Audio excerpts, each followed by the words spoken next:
अब पन्ना पलटते हैं।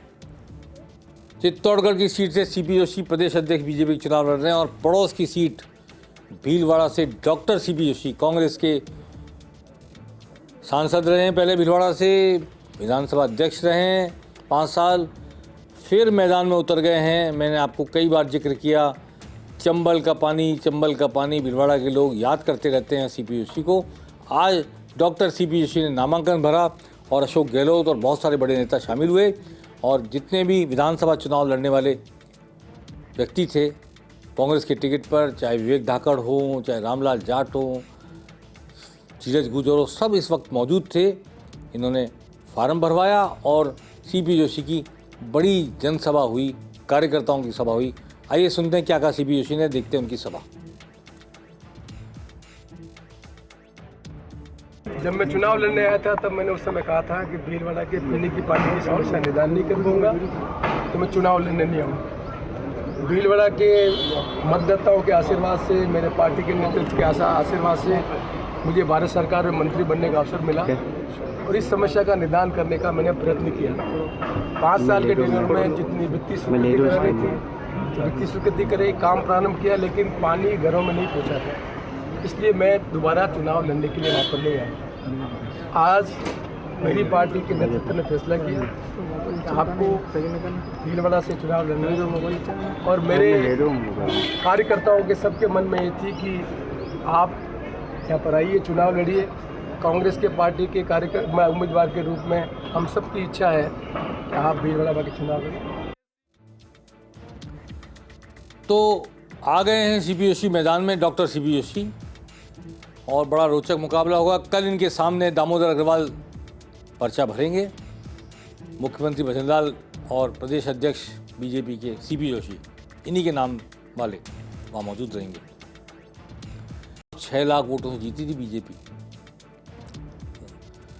जिन रामपाल शर्मा को बीजेपी ने हराया था पिछली बार, वो इस वक्त कांग्रेस की जगह बीजेपी में है, पर उनके राजनीतिक गुरु या उन जिनके वरदस्त में वो राजनीति करते थे, डॉक्टर सीपी जोशी कांग्रेस की टिकट पर चुनाव लड़ रहे हैं।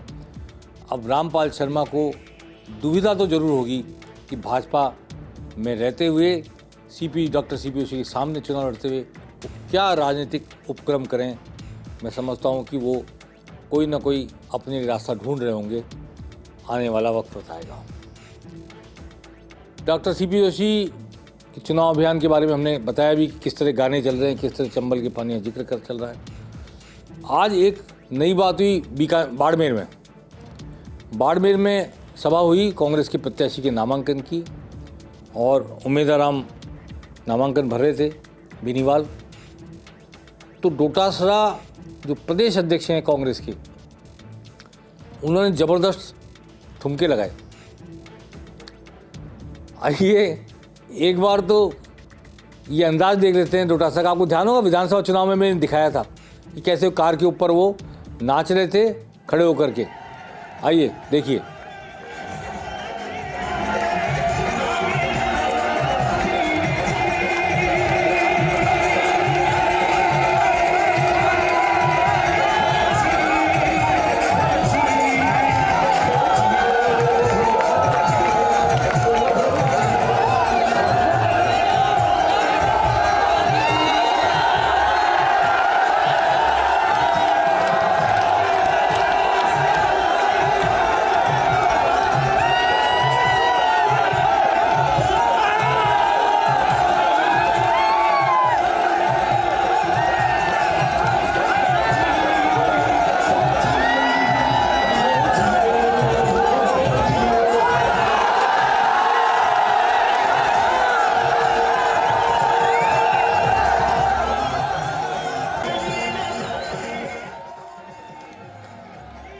अब इस जोश से बचकर कहाँ जाओगे? क्या जोश है अंदाज में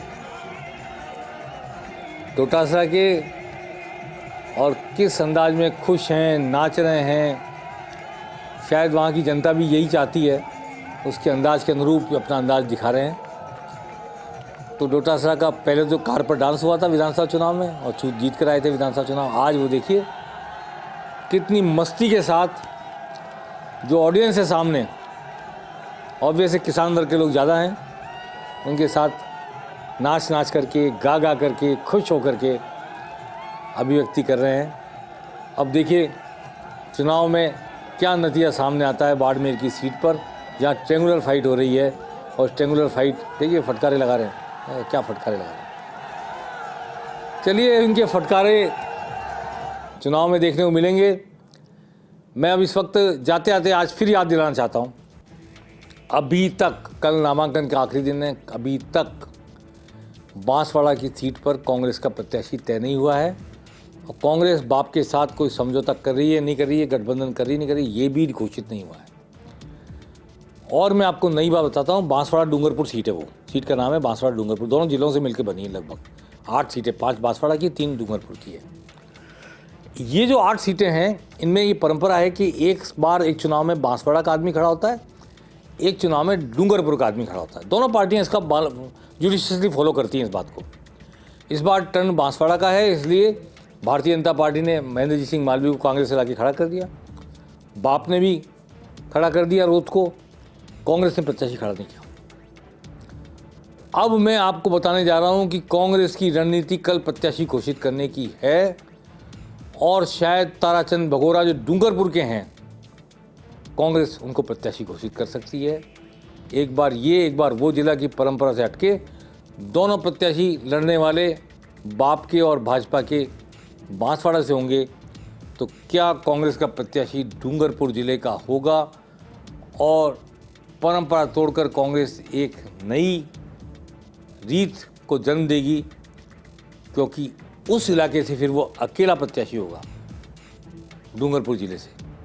तो कांग्रेस शायद ये माइलेज प्राप्त करने की कोशिश कर सकती है, कर रही है, मैं नहीं कह रहा, कर सकती है, क्योंकि बांसवाड़ा से किसी प्रत्याशी को खड़ा किया कांग्रेस ने, तो मालवीय के सामने, बाप के प्रत्याशी के सामने उसका टिक पाना काफ़ी मुश्किल लगता है मुझे अब वर्तमान स्थिति में, इतना लेट होने के बाद भी, और पार्टी के टूटकर महेंद्र सिंह मालवीय के साथ चले जाने के बाद। लेकिन ये जो पूर्व सांसद हैं ताराचंद भगोरा, चाक चौबंद हैं, अपने इलाके में तैयारी कर रहे हैं। कांग्रेस शायद कल उनके नाम की घोषणा कर दे, ऐसी उम्मीद मुझे लग रही है।